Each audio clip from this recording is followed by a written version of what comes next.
What content should be included in a strategic plan? Lots of organizations get stumped when it comes to taking their ideas and putting it into a written format. Here on the screen, you just see a couple of the basic things that every well-crafted strategic plan should include. First and foremost, the cover page. This can be as pretty or as simple as you want it to be. You can include a header, a logo, the strategic plan dates, when it was approved, all of those things that can show up on that header page or that cover page. Next, a table of contents so a reader knows what to expect. That's always a great practice. And then an executive summary.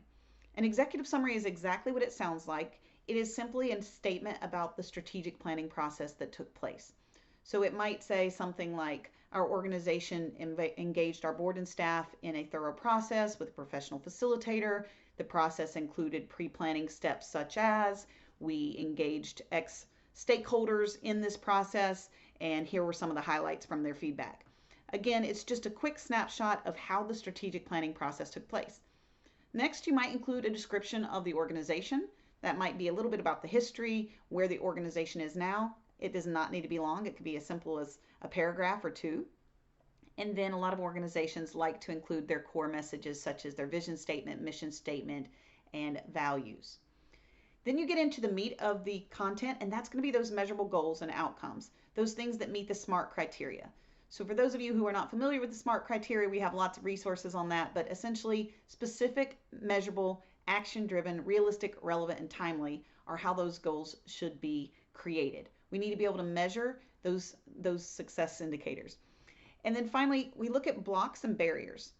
Blocks and barriers. What might block us from reaching those goals? Unless we address potential blocks, then we're not really setting the organization up for success. So that's an important piece of that written content.